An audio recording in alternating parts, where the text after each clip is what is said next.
Okay, all right, and we are good to go. Ladies and gentlemen, I'm your host, Andrey. Hope you're doing well today. We have with us a returning guest who probably needs no introduction, but to be professional, we're going to introduce him anyway. Soviet Bear, how you doing today? Well, I'm great, thank you. And how are you?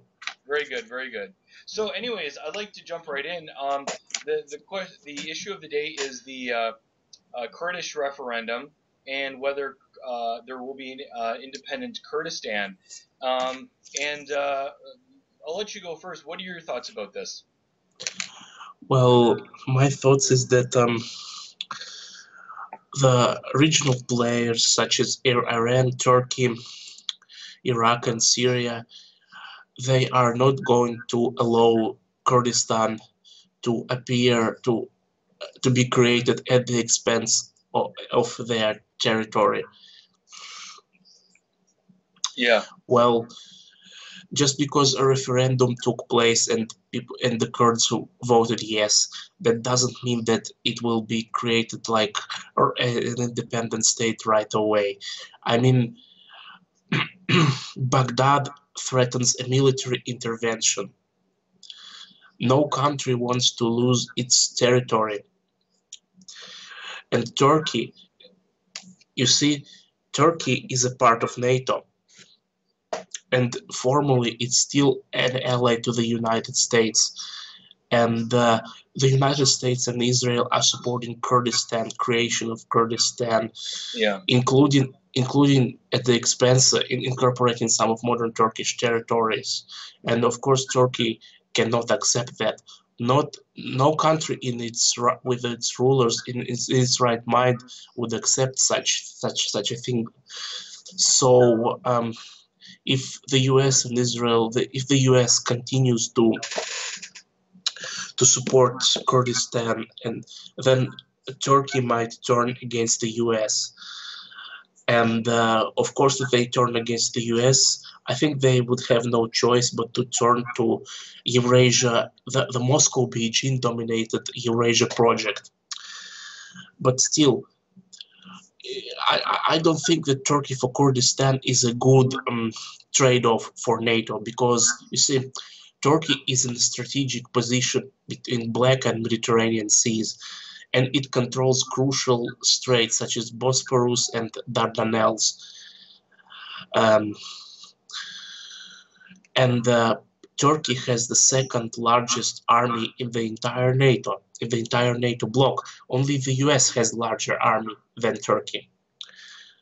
So plus Turkey is in a strategic position.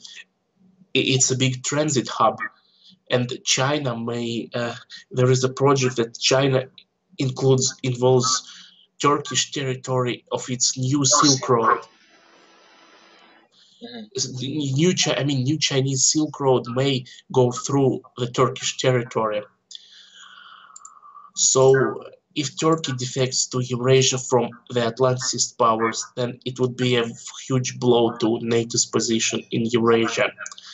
So I don't think that, that's just my take, that I don't think that Turkey for Kurdistan for Turkey is a good trade-off. Yeah, go on. Okay, well, what I find interesting, though, is I notice a pattern that the kind of the Kurdish question of independence. It's funny. It's only brought up against a country in the Middle East or the Levant when they, so to speak, go rogue and either explicitly align with the sort of Eurasianist bloc and Russia in particular, or at the very least they don't want to be aligned with the Atlantist bloc, the U.S. in particular, and then all of a sudden this sort of issue of, oh, you're not allowing the Kurds independence, this is allegedly the reason why we don't like you. It's a sort of it's a pretext of humanitarian concern, but what it really is that as soon as these countries don't play ball with the Atlantist powers anymore, then the Western establishment is so concerned about humanitarian rights, so concerned. Like, it's funny, the countries you mentioned, Iran, Iraq, Syria, Turkey. and Turkey, right? It's funny, when these countries at different times have attempted to play ball with the Atlanticist powers and with some of their allies in the region, like Israel, there was no concern about Kurdish self-determination. Like when Iraq under Saddam Hussein for a while, or the Ayatollah Khomeini's Iran, were both seen as sort of anti-communist strongholds during the Cold War in the early parts of their both respective reigns. Where was the concern for the Kurds? The only time when these countries were expected to quote unquote be held accountable for what they do or what they have alleged to have done to the Kurds is when they go rogue and want to be aligned in the Eurasianist camp. I remember this. When Saddam Hussein became a monster, and that only then did you hear talk about the the Kurdish question, the Kurds, da da da. It's almost as if like what? So you say what? So are we led to believe that up until the day these countries move towards a Eurasianist camp, or at least not the Atlantist camp, that only on that day then mysteriously the Western establishment realized that, oh, we're so concerned about the Kurds? No, that's just a bullshit pretext. That's a pack of lies to sell to a gullible Western and Anglo audience, quite frankly. I mean, with Turkey, Turkey has been an ally of the Atlantist powers almost since, I think, pretty much since World War II. So then all of a sudden, conveniently, when the coup happened, when the failed coup happened, and Erdogan wanted to move towards better relations in the Eurasianist camp, only then, the Kurdish question, how you need to let them have independence. Like, well, where was the West concerned from 1945 until last year over Kurdish independence? Like, I'm not going to say that the Kurdish army are angels and some of the criticism may be legit, but it's a very selective criticism. Now that Turkey doesn't want to play ball anymore, even though you're right, it's still officially a NATO ally. Yeah.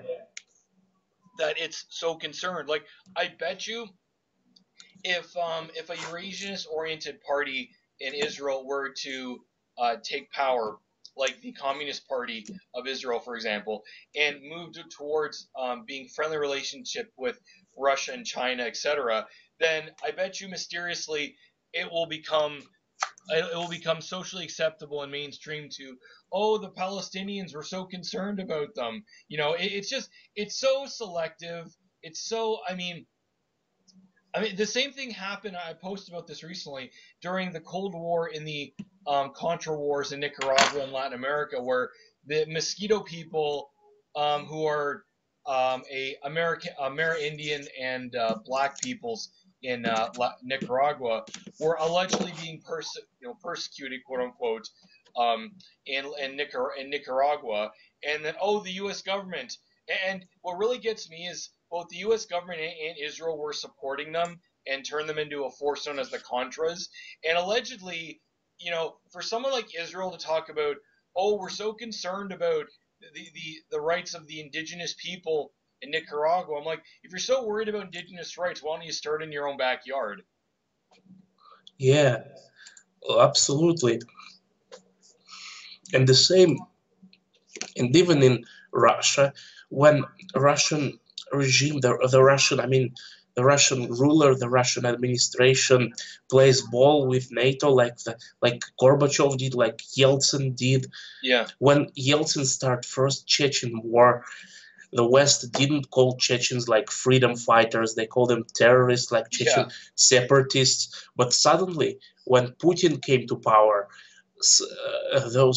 just overnight, those Chechen terrorists became like innocent freedom fighters who are defending themselves against the Moscow dictator.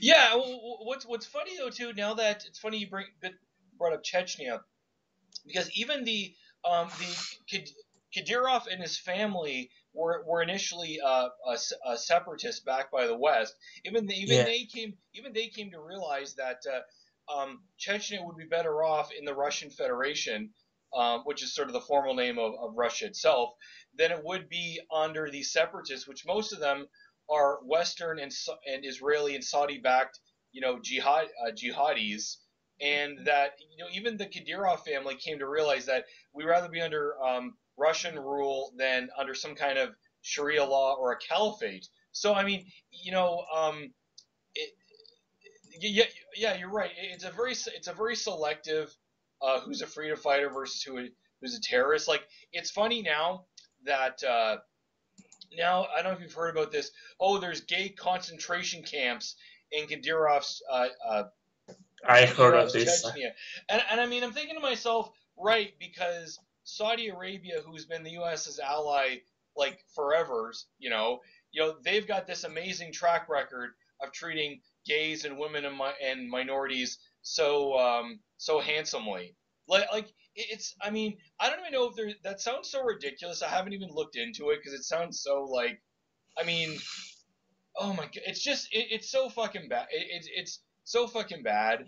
And and quite honestly, this is gonna sound really cold, but like the not so much in Eurasia, but in the West, the gay community is one of the most vocally victim status group. Like I'm not saying all gay people believe in this, but the activist gay community, I should say, is so victim and grievance mongering that quite frankly, I don't even really care if these rumors were true. Like quite frankly, because everything's homophobic, just like everything's racist or anti-Semitic. That what, if it is true, quite honestly, I mean, like when you play your victim card too much, I think subconsciously people just kind of stop giving a shit because it becomes, oh sure there's homophobia. There's homophobia everywhere if you ask an LGBTQ group. And so the thing is, what happens though is if there is a case where there actually might really be homophobia, quote unquote, then people are not gonna believe it because you overplay it so freaking much. And quite honestly, you know, if you've lived in Chechnya, then you must know that it's not exactly homophobia is not tolerated there. So like, why the fuck are you even living there? Why don't you leave? Like and go to the West. I mean, it's just stupid.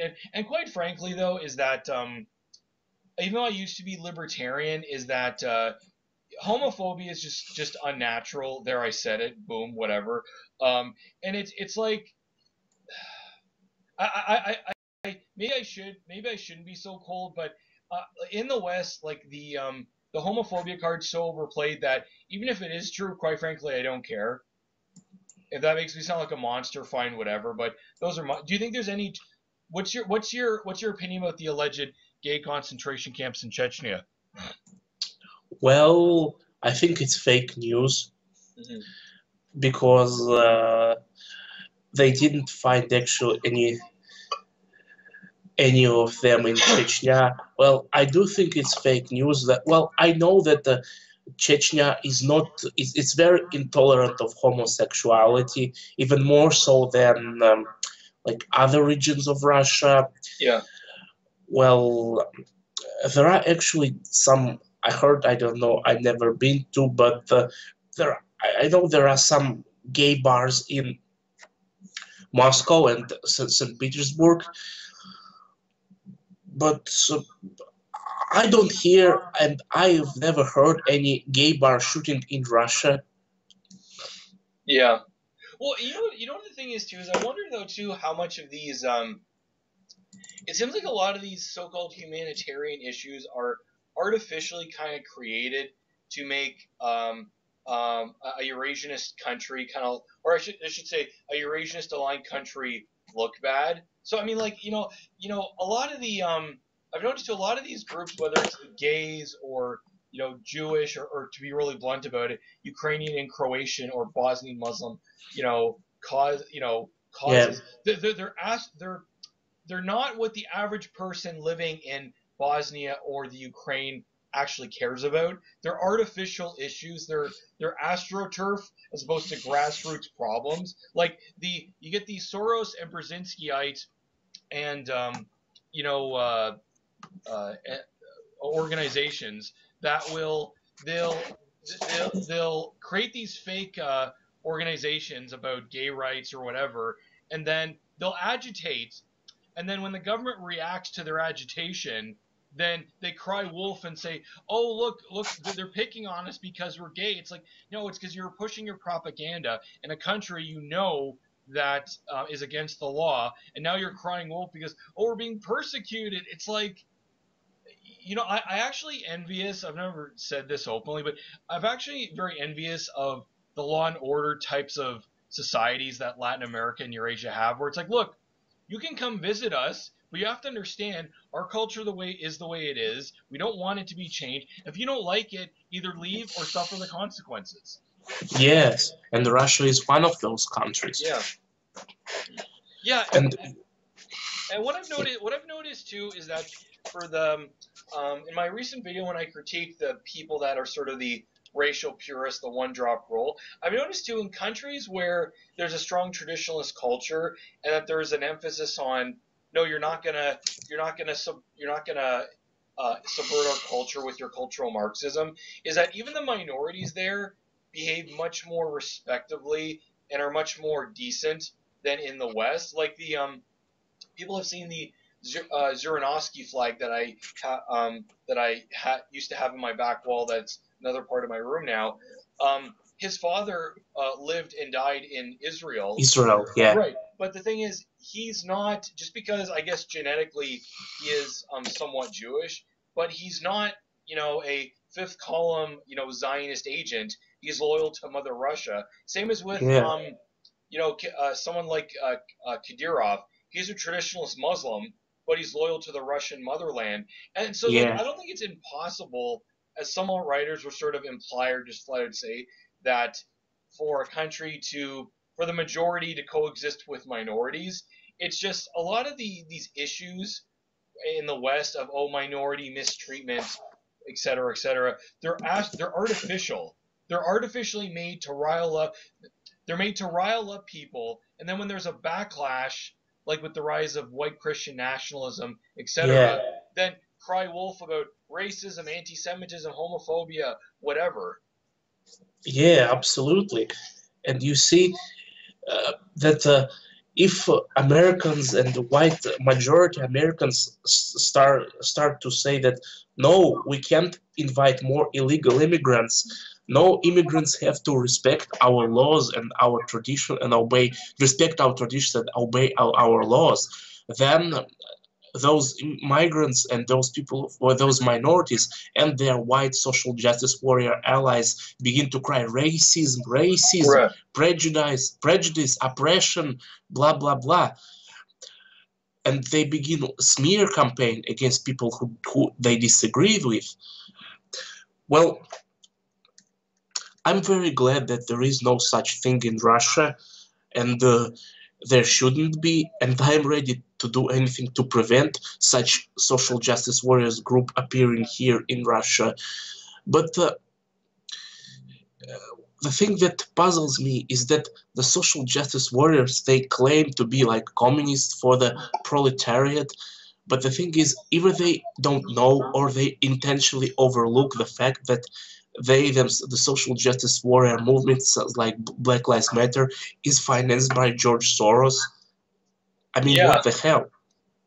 Well, the thing is, there's a lot of, to use a Leninist term, there's a lot of useful idiots out there that they I don't know what it's like on a university campus in Russia, but, there's a lot of people that they want to, and maybe this is just a human desire, they want to be part of a crusade or a cause that's bigger than themselves, which I can totally get.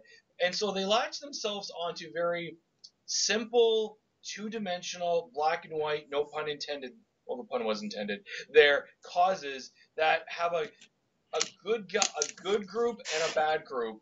And that's why you notice that a lot of people that are both SJWs and neocons, they tend to have a very binary, oversimplified view of the world, and they don't understand shades of gray. Like, they don't understand, like, I'm not trying to be a moral relativist, but, they don't understand, like, the reason why a lot of these people that buy into these neocon and SJW causes is because they're simple, they're easy to understand, you don't have to have any background or do any research into history on anything, and they're just very easy for low IQ people very low IQ people to get into.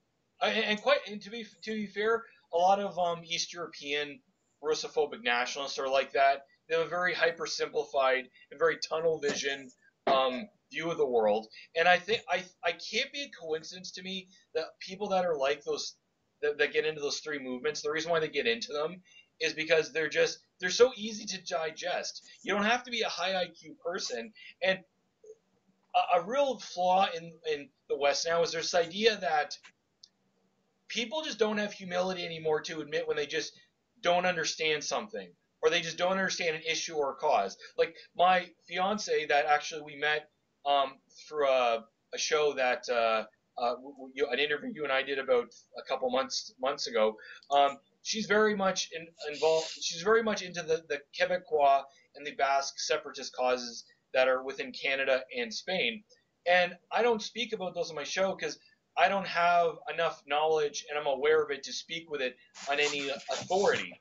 But the thing is, I'm aware that I don't have as much knowledge to speak about. A lot of people don't. They'll read their little like Twitter, or read like an easy, simple slogan like "gay concentration camps in Chechnya," or North Korea is a neo-fascist, neo-Stalinist, whatever, pick your neo threat that's going to destroy America. You know, these very simplified, emotional-based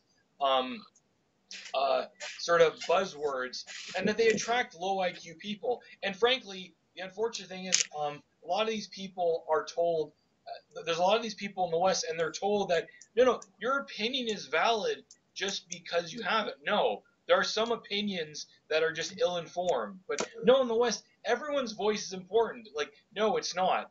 Like, I have no knowledge in building a bridge. Should we democratically vote on how to build a bridge? No, we shouldn't. Yeah. The bridge builder should build it. Just like I wouldn't expect the bridge builder to give me advice on how to cook in my restaurant. You know? Yeah, absolutely. As well as you don't expect a humanitarian person such as a writer to a writer doesn't have knowledge of economy.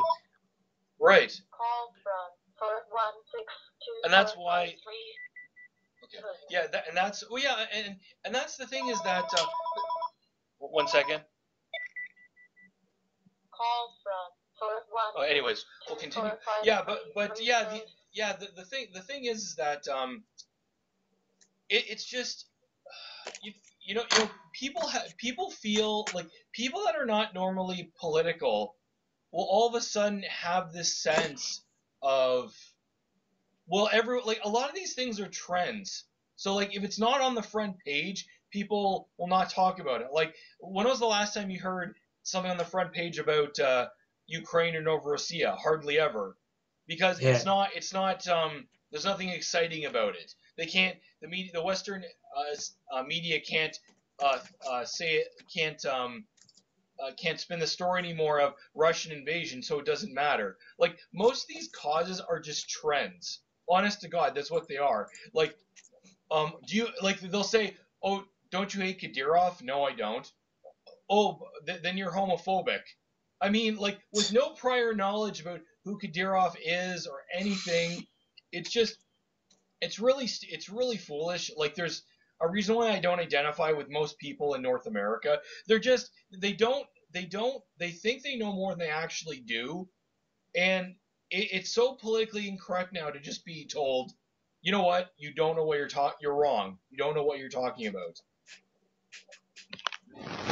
Well, yeah, and the same thing with the Russian collusion. Like Hillary Clinton supporters, just it has been almost 10 months, but the Hillary Clinton supporters just can't get over it.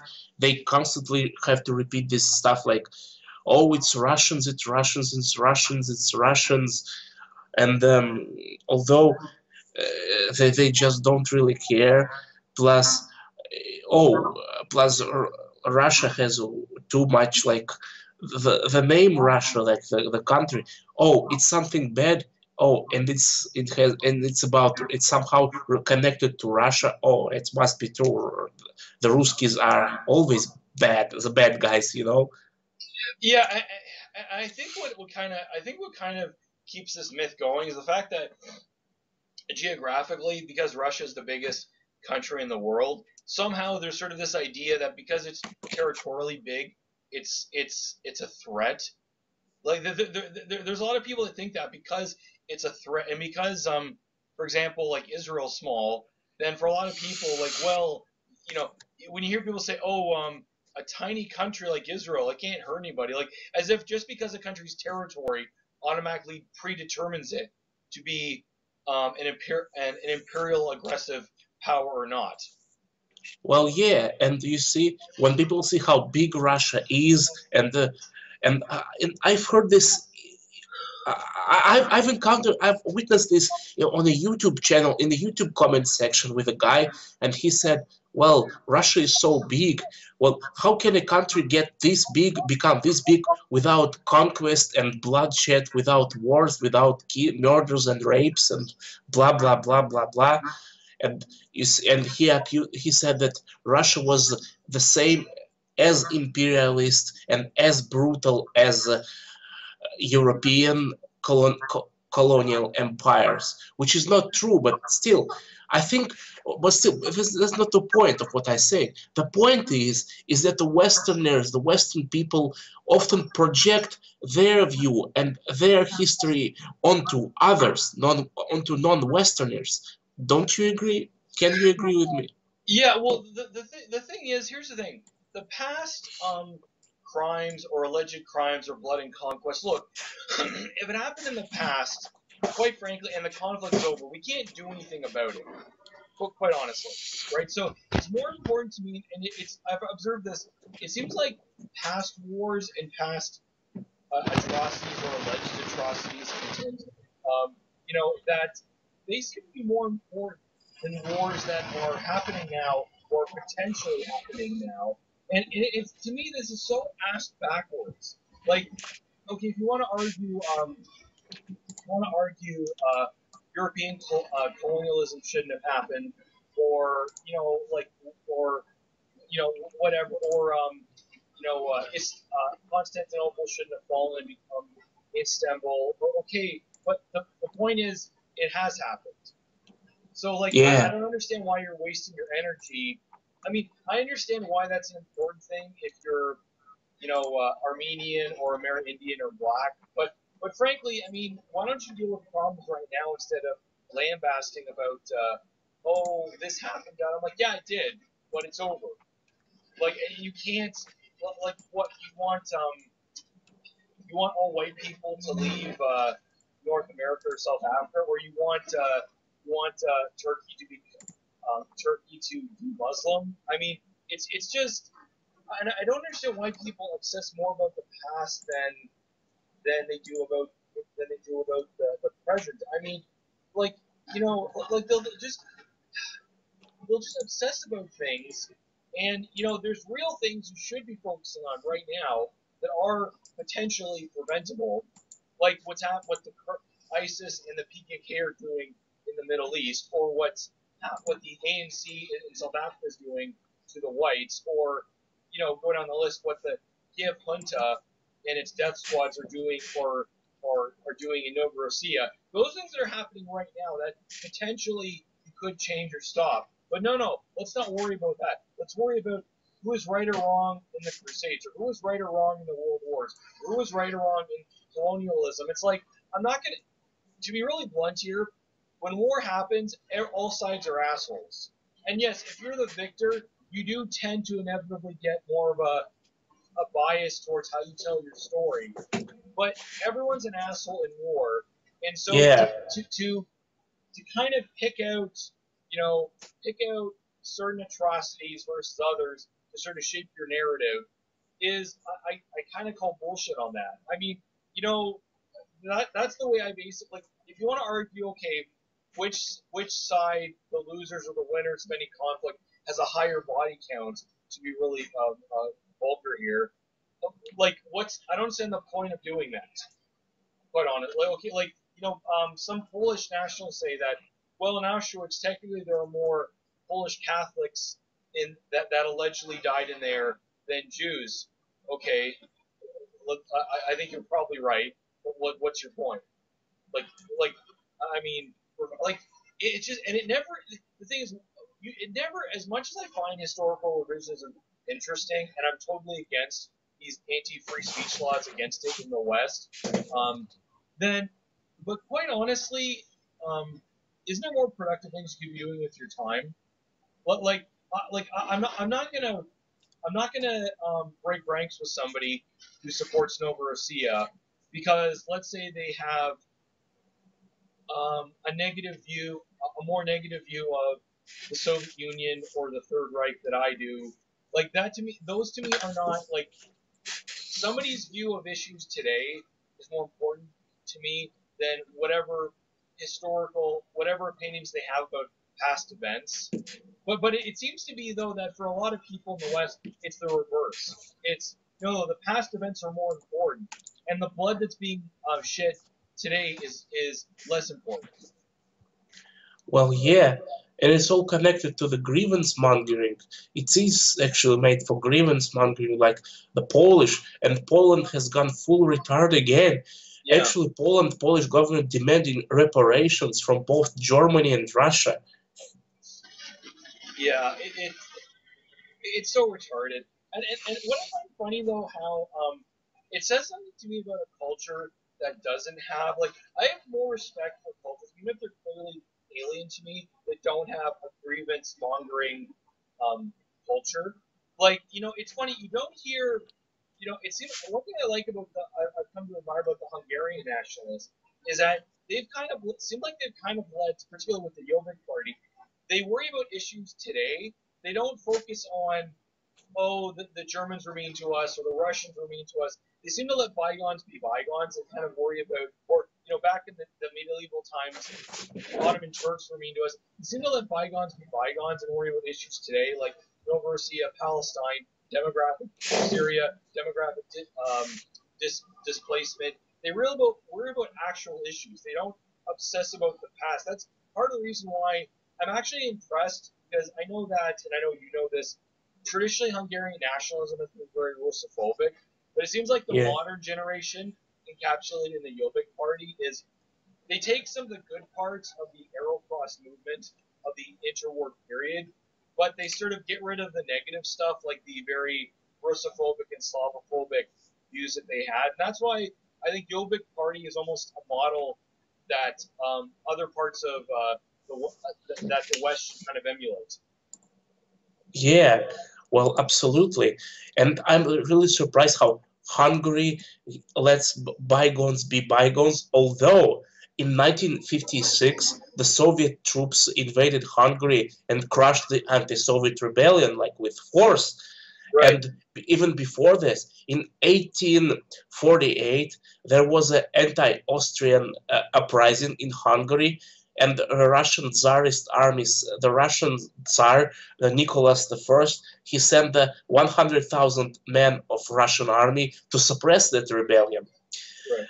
But I don't see that many of Hungarian grievance mongers. Maybe one or two for the last year, but yeah. I have seen a lot of Polish, Ukrainian, and even Czech grievance mongers. Yeah, and the big question though is what what I think it may be. I think it may be because Hungarians sort of co-ruled the Austro-Hungarian Empire. So maybe it's because they've got their own sense of identity that they don't feel the need to like. The thing is, if you're confident in your own identity, you don't need to obsessively like look for your victim status because you're confident in your own sense of identity. That you don't need to look for I mean, there's actually a notion I heard the other day of, an identity forged in suffering. So it's like you're already admitting that you didn't have an identity without the suffering. You're admitting it in that statement. And I think with Hungarians, because they've had a long, they co-ruled an empire with Austria for I don't know how long. They already have there's already a sense of Hungarianness, whether it was under Admiral, whether it's Admiral Horthy between the two world wars, or whether it was under the the under the communist government during the Cold War or even now, they retained it wasn't a sense of what it is to be a Hungarian. So they don't need to have this like, oh, the Turks, the Germans, the Russians, whoever invaded us, we want reparations because they have a sense of identity. I could be completely off, but it seems like compared to some of these other East European peoples that don't have a very confident sense of identity, that's why they need their grievance mongering. Well, yeah, I can agree with you. And you see, Paul, especially in the case of Poland, because the entire history of Poland, like in 16th, 17th century, they used to be like the Eastern European hegemon. Poland used to be an Eastern European like superpower, and it had wars with Sweden, Tsardom of Russia, and it oftentimes Poland was winning those wars and even claiming some Russian territories, and even Polish troops like occupied Moscow and what in the Kremlin. But then suddenly Poland became weaker and weaker, and Russia and Prussia and Austria became stronger and stronger, and eventually Poland was partitioned, and basically its national identity, its national consciousness was pretty much humiliated by Russia, Austria, and Prussia, and it was partitioned and eventually lost its statehood. And between like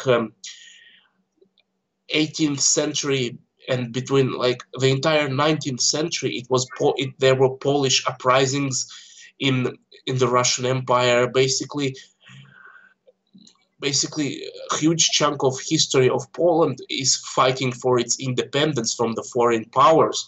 Of course, they're gonna like have this strong sense of inferiority complex towards their conquerors, Germans and Russians, although they themselves will never admit that they have an inferiority complex. But I think this is exactly what they have. Those Polish like Russophobic nationalists, of course they're gonna say like, oh, Poland is so culturally superior, it's so much richer than Russia and blah blah blah blah blah. But I know subconsciously they fear Russia, and they do. When the events in Ukraine started, like I remember so many Polish, like nationalist Polish people commenting on my videos like that Poland should go to war and the Ukraine should be independent from Russia, blah, blah, blah. But then later that hysteria worn off and they weren't so eager to go to war with Russia over Ukraine. Suddenly, Polish historical memory start to function, and they actually remembered that the Banderites slaughtered, massacred a lot of Poles.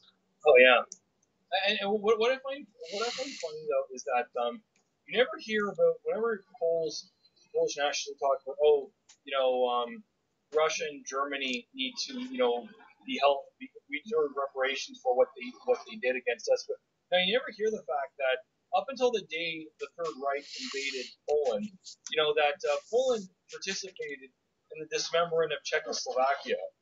They got some Czechoslovakian territory. I'm like, okay, so does that mean Poland is going to make reparations to Czechoslovakia? No, of course not. I mean, it's so selective and inconsistent, and it's funny it's funny though how I think it was in a Sputnik or Fort Rus, I don't remember which article, that they said that basically the Volnila massacre. How do you say it? Volnila massacre. Am I pronouncing it right? Volnila massacre. Actually, Anyways, Volhynia.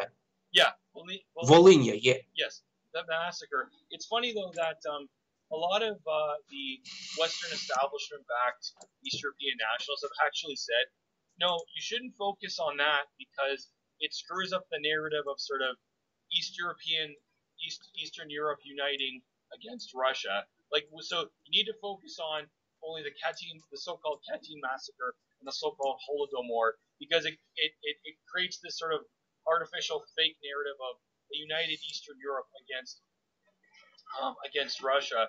And yeah, and it's funny. It's funny. You never hear like you never hear Polish nationalists, apologizing for the way they treated, Ukrainian. I mean, it's so selective when people talk about reparations because it's usually to serve a political end.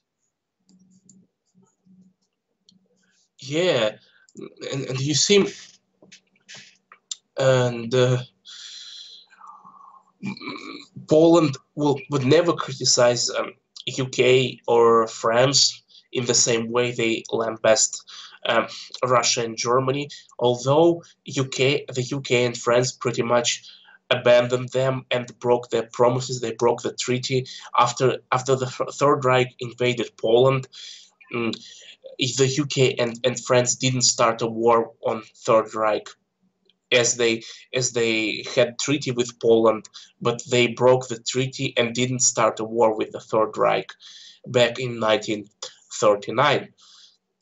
Yeah, And it's funny though that and I think this article was on Sputnik about the how Poland makes such a big deal about the so-called Katyn massacre. Like, I'm sorry, but when there's a war going on, this idea that it's soldiers killing other soldiers is just what happens in war. It's not a massacre.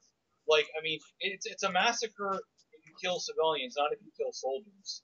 I'm not trying to belittle anyone's life, but frankly, it's not a massacre of soldiers killing soldiers. But anyway, Sputnik made a good point about Poland makes such a big deal about Katyn, but they never feel any guilt about the massacre. I shouldn't use that word, but the killing of Soviet POWs during the Polish-Soviet War right after World War One. So yeah, again, it's very selective. Like, okay, well, if killing soldiers is wrong, is Poland going to formally apologize and give reparations to Russia? No, because Russia's the official enemy now, and it fucks up pardon my language, it fucks up the Western narrative. If you ever show mistreatment done by an East European power against Russia. yeah.